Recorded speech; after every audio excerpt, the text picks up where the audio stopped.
Hello friends, welcome to M K knowledge and awareness. तो friends, ये immediate video मैं इसलिए बना रहा हूँ क्योंकि कुछ इन्फॉर्मेशन ऐसी आ रही है कि जो दुनिया का सबसे बड़ा तानाशाह था, जिसे हम सन की तानाशाह के नाम से जानते हैं, किम जोंग यून, तो उसकी डेथ हो गई है। अभी तक ये फाइनल कॉन्फर्मेशन नहीं आया है, लेकिन ये बहुत ही ज़रूरी है कि मैं आपको इन्फॉर्मेशन दे पाऊँ कि करंट सिचुएशन अभी क्या चल रही है। तो इन्फॉर्मेशन अभी तक यही आ रही है, बट ये कंफर्म्ड इन्फॉर्मेशन नहीं है नॉर्थ कोरिया मीडिया के थ्रू कि हाँ, इसकी डेथ हो चुकी है।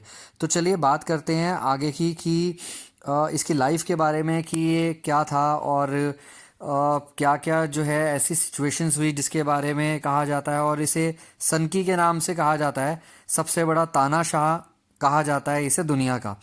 तो अगर हम बात करें नॉर्थ कोरिया की, तो इसके दादाजी जो किम इल संग, वो एक फर्स्ट सुप्रीम लीडर थे नॉर्थ कोरिया के, जिन्होंने जापान से अलग होने के बाद ये कंट्री का नाम रखा, ये कंट्री बनाई, और कैसे वो देखते ही देखते एक तानाशाह में कन्वर्ट हो गए, ये ना उन्हें पता चला ना वहाँ की जनता को पता चला। उसके बाद सिचुएशन जो है वो डे बाय डे काफ़ी ख़राब होती गई। नॉर्थ कोरिया में अलग ही रूल्स एंड रेगुलेशंस बनने लगे, जिसे ना फॉलो करने पे सीधा मौत की सज़ा सुनाई जाती थी। तो अगर हम बात करें फर्स्ट सुप्रीम लीडर की, जो नॉर्थ कोरिया के फर्स्ट सुप्रीम लीडर थे, ये 9 सितंबर 1948 से इन्होंने ऑपरेट करना शुरू किया और 8 जुलाई 1994 तक ऑपरेट किया। उसके बाद जो है सेकंड सुप्रीम लीडर जो हैं किम इल संग के जो बेटे थे, उन्होंने आगे इस तानाशाही के रवैये को बढ़ाया, जिनका नाम था किम जोंग इल। अब जब इनकी बात आती है तो ये भी एक तानाशाही थे, लेकिन इन्हें हम सन की तानाशाह नहीं कह सकते क्योंकि इन्होंने ऐसा कोई स्पेशल रूल नहीं बनाया था जिसकी वजह से इनके बारे में इतना कुछ गलत कहा जाता। और इनकी 5 संतान थी, जिसमें से किम जोंग यून जो है सबसे ज़्यादा पावरफुल माने जाते हैं। तकरीबन मतलब ये मान सकते हैं हम कि बचपन से ही उनमें ऐसे गुण थे कि वो एक बहुत ही बड़े लीडर और एक तानाशाह के रूप में उभरेंगे। ऐसा नहीं है कि उनके अलावा और कोई नहीं था जो इस टाइप का लीडर बन सकता रहा या इस गद्दी पे बैठ सकता था। उनके जो सबसे बड़े भाई थे, वो भी इस गद्दी के लिए जो है प्रमुख दावेदार माने जाते थे। उनका नाम था किम जोंग नैम। तो वो भी काफ़ी पावरफुल लीडर बन सकते थे, लेकिन उन्हें एक काइंड ऑफ जो है इशू में फंसा दिया गया। वो जापान गए थे फेक पासपोर्ट पे, और टोक्यो में विज़िट करने के लिए डिज्नीलैंड में, और ये इन्फॉर्मेशन कहीं से पास ऑन हुई कि वो फेक पासपोर्ट पे जो है ट्रैवल कर रहे हैं। अब जिसकी वजह से उन्हें अरेस्ट कर लिया गया, लेकिन चाइना के फोर्स करने पर उन्हें छोड़ दिया गया था।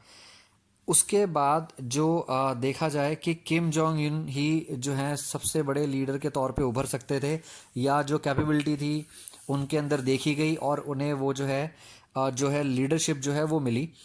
और 2017 में इनके जो सबसे बड़े भाई थे, उनका असैसिनेशन हुआ मलेशिया एयरपोर्ट पर।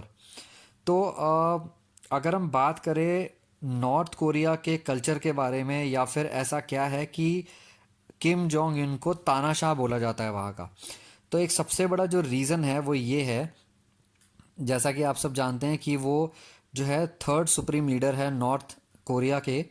और वहाँ पे ऐसे बहुत सारे रूल्स हैं कि अगर आप फॉलो नहीं करते हैं तो उसके लिए और कोई सज़ा नहीं होगी, सिर्फ आपको मौत की सज़ा मिलेगी। सबसे मेन जो रूल है वहाँ का कि आप कोई भी अमेरिकन कल्चर से रिलेटेड जो है कपड़े नहीं पहन सकते, जैसे कि ब्लू जीन्स वहाँ पे बिल्कुल बैन है। आप ये चीज़ जो है नहीं कर सकते, ये इस तरीके के कपड़े नहीं पहन सकते हैं। अगर कोई ऐसे कपड़ों में देखा जाता है या किसी ने ऐसे कपड़े पहने हैं तो उसे सिर्फ मौत की सज़ा दी जाती है, क्योंकि अमेरिकन कल्चर को वे एक्सेप्ट नहीं करते हैं। दूसरा जो है वहाँ का एक रूल है कि वहाँ पे एक जगह पे स्टैचू है वहाँ के जो सुप्रीम लीडर्स का, जिनका नाम है किम इल संग और किम जोंग इल, जो इनके फादर और ग्रैंडफादर थे। तो वहाँ पे उस स्टैचू पे आप नज़र उठा के उस स्टैचू को नहीं देख सकते, वहाँ पे तेज़ आवाज़ में बात नहीं कर सकते। अगर आप तेज़ आवाज़ से बात करते हैं या फिर आप नज़र उठा के उस स्टैचू को देखते हैं, तो इसका मतलब आपने वो रूल ब्रेक किया, आपने वो रूल तोड़ा है, और इसके लिए सिर्फ मौत की सज़ा ही मिलेगी। उसके अलावा बहुत सारे ऐसे हमें बातें भी सुनने में आई थी कि एक मीटिंग में इनके कोई जो है मिलिट्री से रिलेटेड जो है लीडर थे जो सो गए थे, और उसके बाद किम जोंग उल अ, इतना हाइपर हो गए थे कि उन्होंने उसे जो है मौत की सज़ा का हुक्म दे दिया था। उसके अलावा वहाँ पे जितनी भी नॉर्थ कोरिया में कोई भी एम्बेसी है वहाँ पे वाईफाई कनेक्शंस नहीं है, और कोई भी नॉर्थ कोरिया की एम्बेसी है किसी भी कंट्री में वहाँ पे वाईफाई कनेक्शंस जो है लगाना अलाउड नहीं है, क्योंकि किम जोंग यून का मानना ये है कि वाईफाई कनेक्शंस के थ्रू ही उनका डेटा जो है हैक किया जा सकता है, उनकी कंट्री का डेटा हैक किया जा सकता है। तो ये बिल्कुल बैन है, वाईफाई कनेक्शंस नहीं लगाए जा सकते हैं। अब अगर हम बात करें कि ऐसा क्या हो रहा है या ऐसी क्या न्यूज़ आ रही है कि किम जोंग यून जो है उनकी डेथ हो चुकी है या नहीं हुई, क्योंकि लास्ट जो है उन्हें देखा गया था 11 अप्रैल को 2020 को, और उसी दिन उनकी जो सिस्टर है किम यो जोंग, उन्हें पॉलिटिकल पार्टी के ऑफिस में देखा गया था, जिसमें उन्हें जो मेन जो एजेंडा था वो समझाया गया, वो बताया गया, और कुछ पेपर्स पे डॉक्यूमेंट जो हैं उन पे सिग्नेचर्स हुए थे। और उसके बाद 15 अप्रैल को एक जो है कह सकते हैं हम एक जलसा होता है, एक कह सकते हैं सेमिनार होता है हर साल, जो है एक बहुत ही बड़े फेस्टिवल के रूप में भी मनाया जाता है, और जो उनके ग्रैंडफादर हैं उनके बर्थडे के तौर पे मनाया जाता है, जिसमें किम जोंग उन हमेशा प्रेजेंट रहते थे और अपनी प्रेजेंस शो करने के लिए वो नए नए तरीके सोचते रहते थे। लेकिन इस बार ऐसा नहीं हुआ, वो प्रेजेंट नहीं थे। कहा यह जा रहा है कि काफ़ी टाइम से वो बीमार थे, और स्मोकिंग की आदत थी उन्हें, ड्रिंक्स की आदत थी, जिसकी वजह से जो है उन्हें इशू हो रहा था। उसके बाद उनकी सर्जरी हुई और उनका ब्रेन जो है डेड हो गया। और अभी कुछ घंटों से न्यूज़ ये आ रही है कि शायद हो सकता है कि कुछ देर बाद नॉर्थ कोरिया की जो मीडिया है वो ये अनाउंस करेगी कि किम जोंग योन की डेथ हो चुकी है, वो नहीं रहे। तो अभी इसका फाइनल कॉन्फर्मेशन नहीं आया है।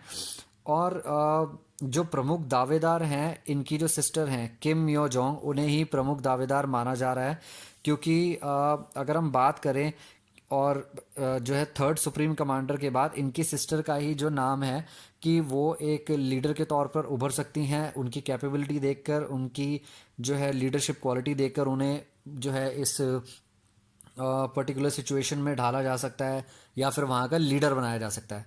तो अभी कंफर्म न्यूज़ नहीं आई है। जैसे ही किसी भी तरीके की कोई न्यूज़ आती है, कोई कंफर्म्ड इन्फॉर्मेशन आती है, तो ज़रूर मैं आपको वो इन्फॉर्मेशन प्रोवाइड करूँगा, और कोशिश करूँगा कि आपको मैक्सिमम इन्फॉर्मेशन उस वीडियो पे दे पाऊँ। तो फ्रेंड्स, आज के लिए सिर्फ इतना ही। This is Manish Tahim signing off. Thank you very much.